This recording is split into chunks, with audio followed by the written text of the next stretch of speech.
Bro, Magares. Magares. Bro, Magares. Magares. Magares. Yeah. Magares. Magares. Magares. Bir de Magate mi desem acaba ya? Sorry bro, Magares. Magares. Hayır bro, Magares. Magares. Mangares. Mangares. Magallanes? Yeah. Go right. Yeah. Go on. Go on. Herkese selam arkadaşlar. Filipin'de, Manila'da 3. günüm bugün. Ve bugün Manila'nın merkezinden kaldığım hostelden ayrıldığım Baclaran Mahallesi'ne gidiyorum arkadaşlar. Ve bu benim Manila'da son ziyaretim, mahalle olacak. Son gezim olacak. Yarın uçuşum var ve Cebu'ya gidiyorum. Videoma Cebu'dan devam edeceğiz. Az önce şöyle bir Jeepney ile 2-3 kilometre yol geldim ve şu anda ikinci Jeepney'e bindim arkadaşlar.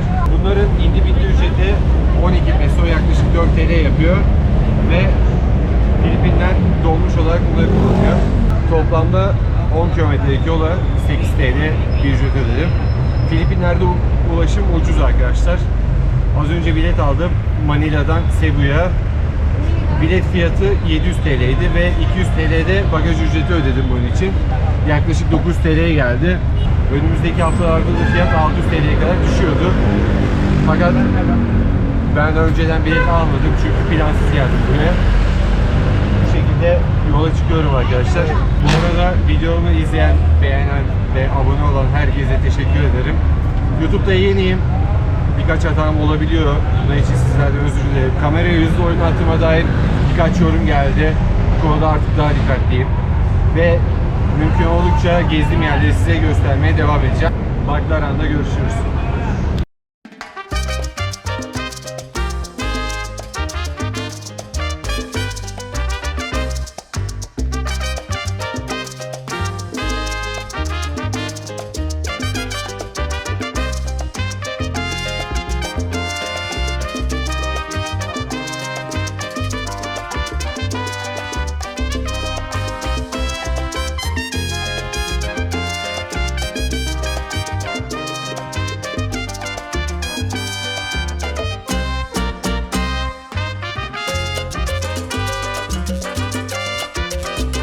Az önce Jeepney'de indim arkadaşlar ve 33.000 kişinin yaşadığı Manila'nın Baclaran bölgesindeyim. Burası Manila'nın en büyük açık hava pazarına sahip. Bugün burasını gezeceğiz. Baclaran'da yürüyeceğiz. Baclaran şehrini tanıyacağız. Ve gezimize başlıyoruz arkadaşlar. Üstümde metro hattı var. Altta da yol geçiyor. Bu metro hattının altında pazar var arkadaşlar. Aslında pazar demeyelim, birçok dükkan diyelim buna. Pasaj gibi düşünebilirsiniz, açık hava pasajı gibi. Ve şunu da söylemek istiyorum. Para birimi biliyorsunuz peso buranın. 150 peso 51 TL yapıyor. Yani akılda kalması için 150 peso 50 TL olarak düşünebilirsiniz. 100 peso da 35 TL yapıyor bu arada. Pazardaki tek turist benim. Hayır bu. Pazardaki tek turist benim. Bu yüzden çok ilgi çekiyorum. Herkes bakıyor bana. Bütün gözler üstümde şu an. Hi bro. Thank you.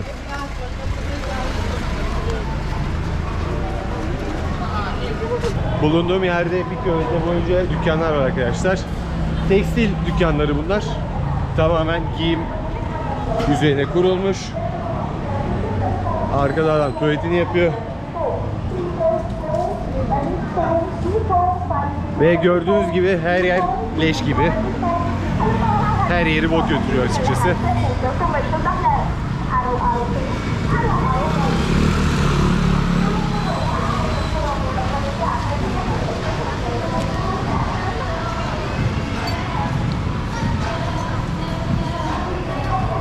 Şunu da söylemek istiyorum. Burası benim Filipinler 5. ülkem ve gerçekten kendimi en güvensiz hissettiğim ülke diyebiliriz buraya. Şurada bir pazar var arkadaşlar, hemen oraya bakalım.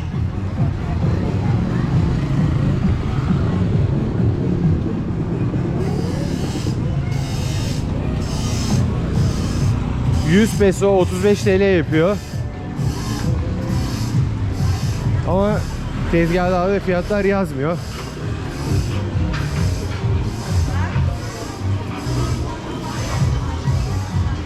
Şurası aslında bir kasap gibi bir yer.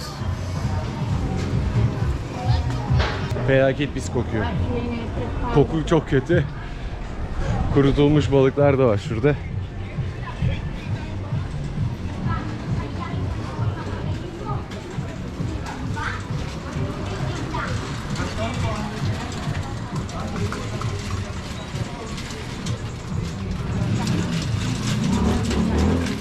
Ako na naman. Hindi na ako nakanapan tulak ng parito. Tulak ko na lang. Şurada bir ara sokağa girdim hemen.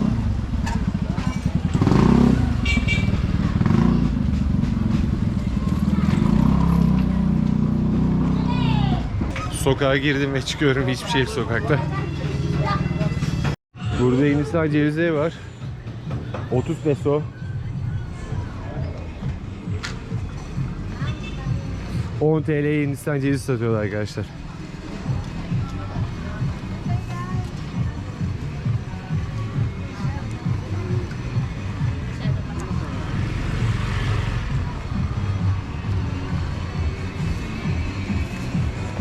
Bu az önceki Hindistan cevizi bizim ülkemizdeki Hindistan ceviziyle aynı. Hiçbir farkı yok.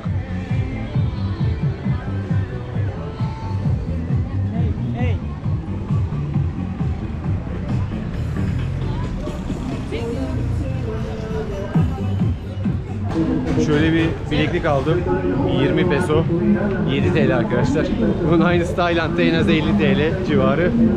Burada ananas. Bakalım. Hello, how much? 40 my friend. Sweet. 40.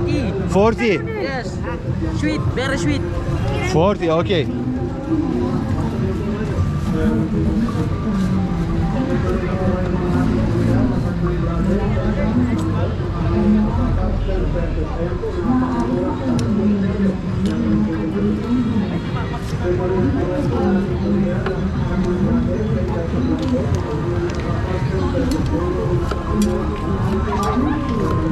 It's half 20. Yeah, okay.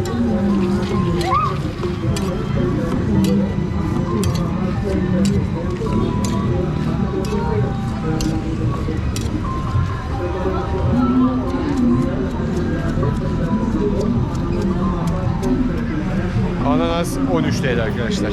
40 peso. Taze diyor ama bu taze değil, renginden belli. Neyse, alacağız artık. No need, thank you. Az önce 40 pesoya meyve aldım arkadaşlar. Bu da 14 TL civarı.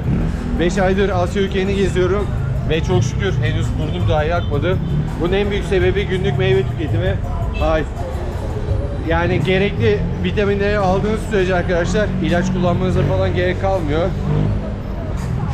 Ve az önce size kendimi en güvenlisiz hissettiğim ülke demiştim. Bunun en büyük nedenlerinden bir tanesi, mesela şurada arkamda bir tane market var. Marketin girişindeki güvenliklerde silah var arkadaşlar.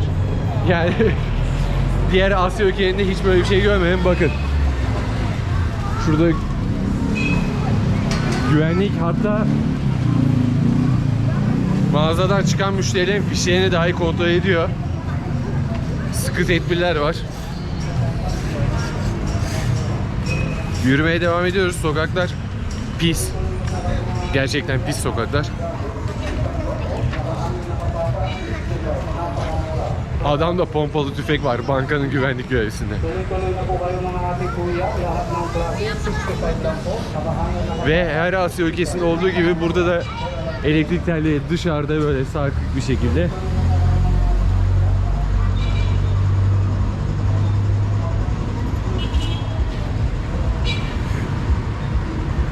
Filipinler'de gıda ucuz, ulaşım ucuz.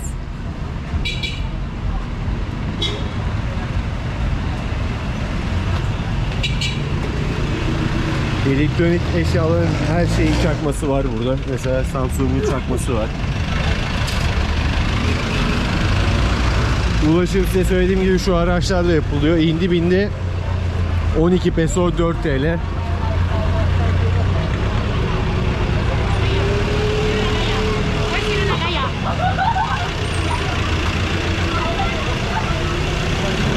Burası turistik bir yer değil. Tamamen yerel halkın yaşadığı bir yer. Özellikle burasını tercih ettim. Turistik yerlere gideceğim zaten önümüzdeki günlerde. Gitmeden Filipin halkının nasıl bir yaşam sürdüğünü size göstermek istedim. Biraz daha yürüyeyim ben.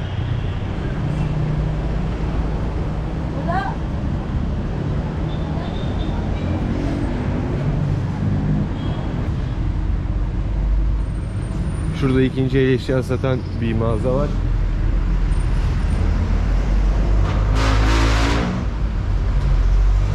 Bulunduğum caddeden sürekli ara sokaklara geçen yollar var arkadaşlar. Fakat birkaç tanesine baktım. Çok küçük mağazalar var ve mağazalarda hiçbir şey yok. Birçok evsiz var Filipinler'de ve gördüğüm en çok dilenci bu ülkede arkadaşlar. 3-4 olduğu Jeepney'lere biniyorum şu ulaşım araçlarına ve her seferinde araca bir tane dilenci biniyor arkadaşlar. Dün zaten gittiğim Çin mahallesinde adım başı dilenci vardı. Sokakta yaşayan birçok evsiz var bu Filipinler'de. Fakat haritadan da birçok golf sahası görüyorum. Birçok resort otel görüyorum bu bulunduğum konumlarda. Çok acayip bir ülke burası. Dilenci dedim, bakın geldi bir tane. I don't have money. Sorry. Bir tane daha geldi. Finish money. I don't have money. Sorry.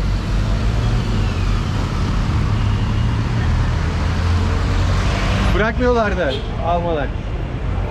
Yani verdim birkaç tanesine. Öyle ufak tefek bozuk. Arkadaşım ver. Nereye kadar? Sonu yok. Ya bitmiyorlar. Kesinlikle dilencisi bitmiyor arkadaş. Yürüdüğüm yollarda kaldırım var. Ama örnek veriyorum 10 metre kaldırım var. Sonra yine yoldan devam etmek zorundasınız. Ve maalesef en çok dikkat ettiğim şey de burada arkadaşlar. Kapkaç gezerken elimde telefonu tutmamaya çalışıyorum mümkün oldukça. Elimdeki kamerayı sıkı tutuyorum. Dediğim gibi bu ülkede kendimi gerçekten güvensiz hissediyorum. Şuradan geçeceğim. Ana caddeye çıktım zaten.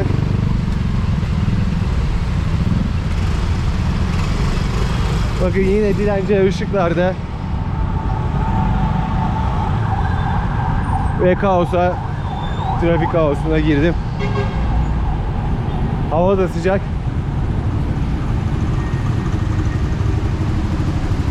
Karşıda 7-Eleven var. Oradan kendime su alayım. Arkadaşlar bu tarz böyle Asya ülkelerine geliyorsanız sıvı tüketimi gerçekten önemli. Çok sıvı kaybediyoruz yürürken, gezerken ve mümkün oldukça çok fazla su içmeye çalışıyorum. Karşıda bir tane yeşil ışık geliyor. O da şimdi kırmızıya dönecek. 100 saniyesi kaldı. Kırmızıya döndü. Filipinler'de en çok dikkatimi çeken şeylerden bir tanesi de insanların kurallara uyması arkadaşlar. Yine bir tane dilenci geldi. Trafik kurallarına uyuyorlar. Yani kırmızı ışık yandığı gibi duruyorlar arkadaşlar. Şeydeki gibi değil, Tayland ya da Endonezya'daki gibi değil. Ve yaya geçidinde gerçekten insanlar bekliyor burada yeşilin yanmasını. Beni gören herkes selam veriyor burada. Tek yabancı benim bu mahallede. Hem burada biraz serinleyeceğim. Filipinler'deki 7-Eleven'lar çok farklı. Tayland'daki gibi aradığınız ürünü bulamıyorsunuz.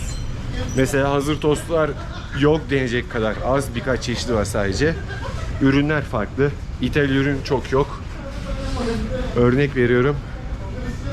Hemen bir fiyatlara da bakalım size. Küçük suyun fiyatı 15 peso ve 20 peso civarı. Hemen çeviriyorum arkadaşlar. 20 pesoda 6.9 TL yapıyor. İthal ürün Red Bull 90 peso 31 TL. Bu şekilde arkadaşlar fiyatlar.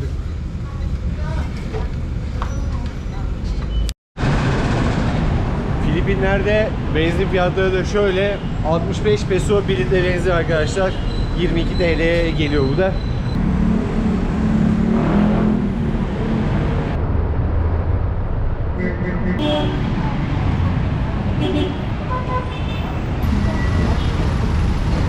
Şöyle konuşurken herkes bana bakıyor.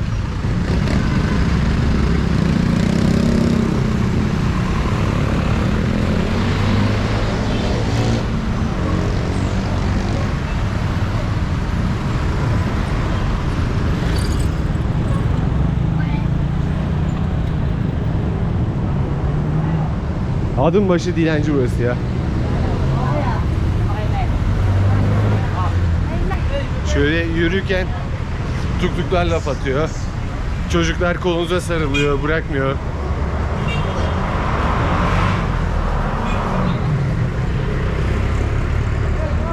Neyse yürümeye devam ediyoruz.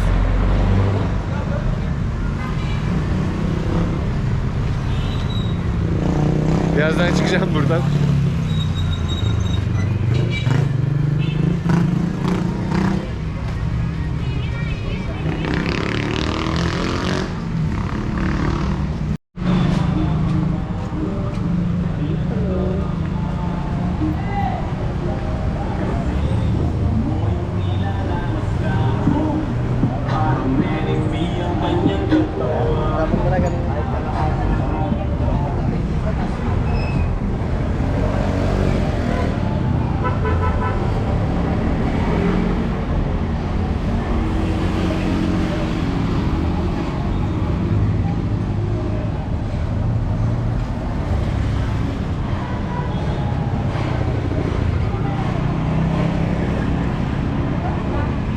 Şurada bir kasap var.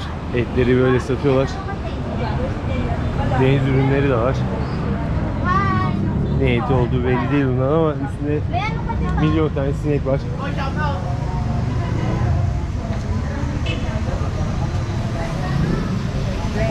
No problem.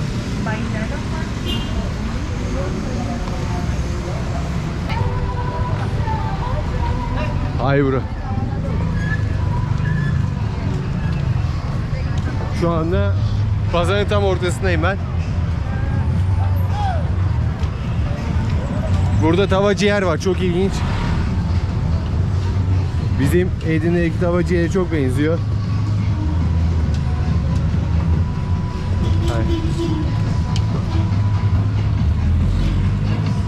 Unlayıp kızartıyor arkadaşlar. Ne eti olduğu tabi belli değil bunun. Ama bizim yaprak ciğerle aynı. Ay bro. Sürekli laf atıyorlar bir yerden ya.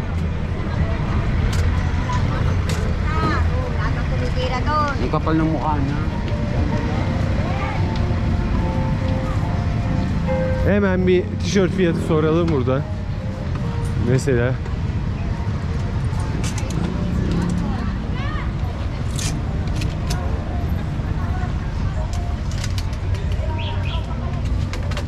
Hi bro. How much is this?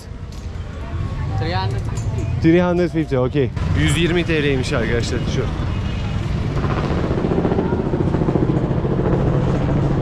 Buraya havaalanına yakın.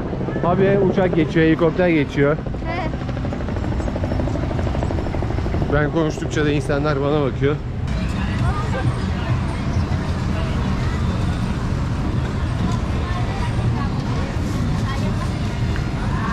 Şu yol felaket kalabalık ya.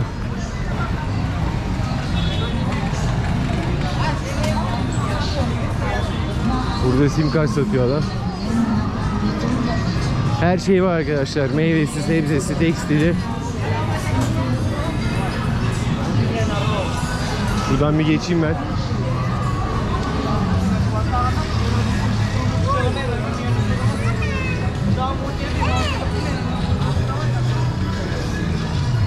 Gümüş diyor.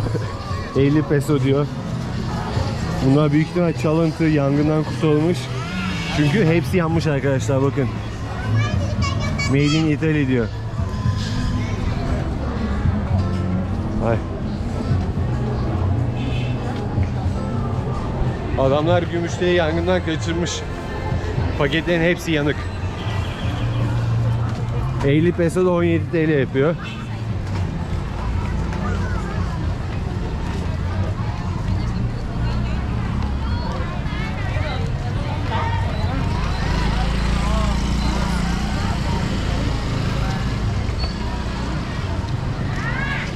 Her şeyin çakması var orada. Bütün kıyafetler, çakma ayakkabılar.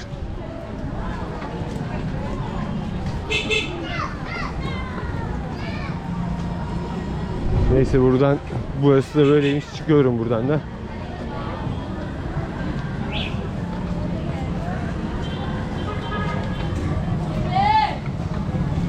Hayır.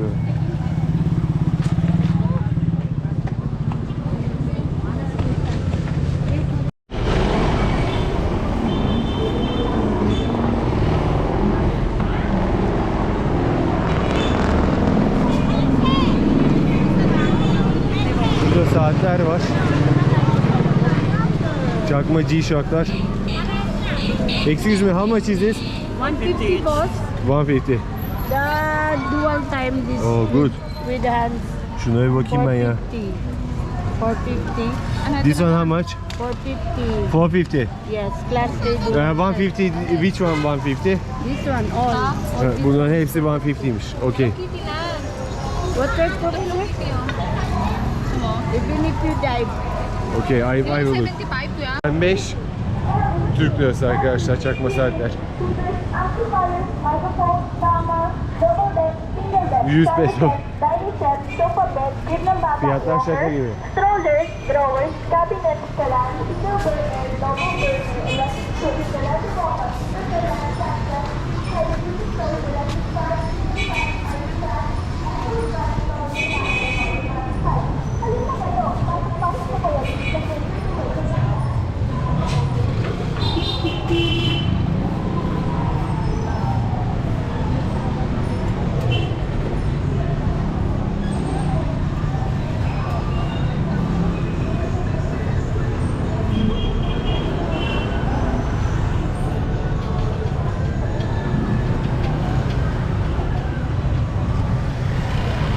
Burası Bangkok'un Çin pazarından çok daha ucuz. Burada da her şey sahte ama çok daha ucuz burası. Mandalina 10 peso, 3 TL. Ay bro. Mandalina'nın kilosu gerçekten 10 peso. 10 pesoyu tekrar kontrol ediyorum ne kadar olduğuna. 3,5 TL mandalina'nın kilosu. How much for one piece? 250. 250. Evet, şu saat 250 peso arkadaşlar.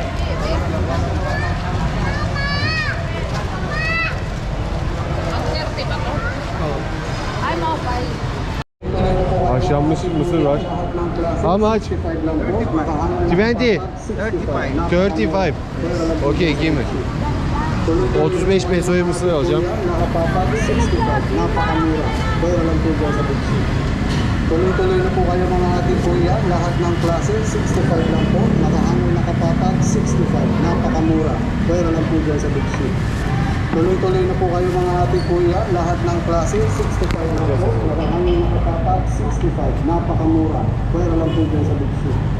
Tuloy-tuloy na po kayo mga ating kuya, lahat ng klase, 65 lang po, nakahangoy na kapatag, 65, napakamura, pwera lang po dyan sa Big Shoe. 12 TL arkadaşlar mısır. Thank you. 15 pesoyu nasıl verdi? 2, 4, 6, 8, 10, 12, 15. Hepsini birlik verdi ya. Şaka gibi. Gel canım.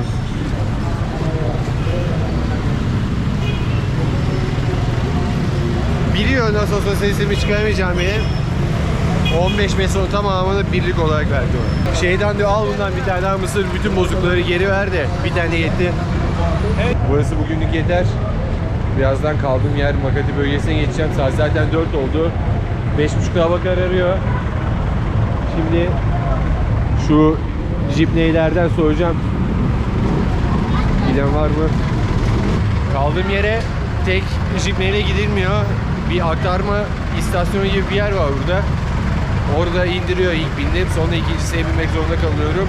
Haritadan baktım Magales diye bir yere gideceğim ilk önce aktarma olarak. Daha sonra Makati bölgesine gideceğim. Bir sorayım bakayım şuna. Magales. Okay. Bro, Magales. Magales. Bro, Magales. Magales. Magales. Yeah. Magales. Magales. Magales. Bir de Makati mi desem acaba ya? Sorry bro, Magales. Magales. Hayır bro, Magales. Magales. Ama durmadı. Magales. Magales. Magallanes, Aha. to right. Yeah.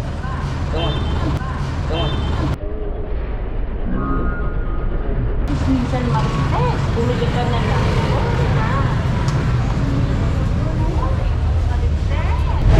Mesajın verdiği bozukları çoğunu buraya verdim. Felaket bir trafik var. En az bir yarım saat sürecek oraya gitmem benim. Ondan sonra da jipneyi değiştirip Makati bölgesine geçeceğim. Hay bro.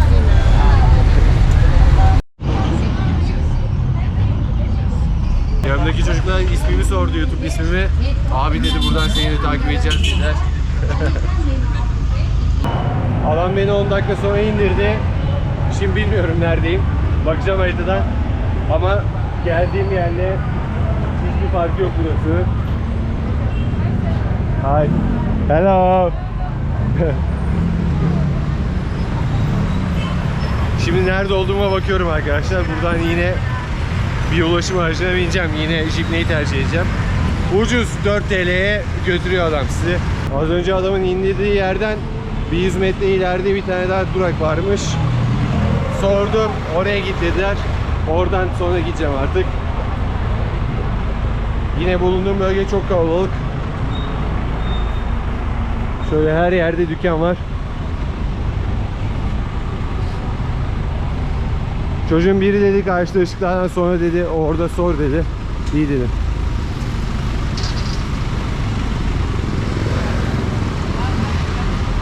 Sonra sonra Bağdat bulunur derler ya. Böyle 100 metreye bir durak var burada. İkinci söyledikleri yere gitti. Şimdi buradan da beni bir sonraki durağa yönlendirdiler. Bir sonraki duraktan bak dediler. İyi dedim, bakarım. Bakın şöyle zaten önlerine duruyor. Bunlar da dolmadan kalkmıyor.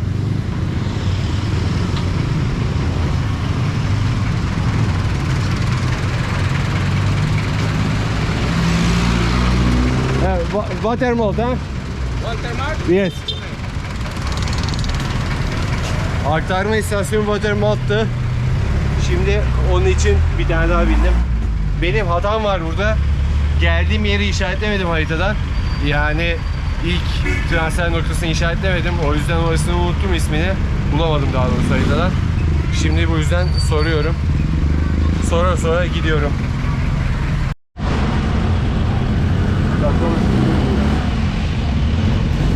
Ve bir videonun daha sonuna geldik. Beni izlediğiniz için teşekkür ederim. Kanalıma abone olmadıysanız abone olmanızı tavsiye ederim. Ve videomu beğendiyseniz like atmayı unutmayalım. Kendimize iyi bakalım arkadaşlar. Hoşça kalın. Bir sonraki videomda Cebu'da olacağım. Yolculuğumu da size göstermeye çalışacağım. Görüşmek üzere. Hoşça kalın.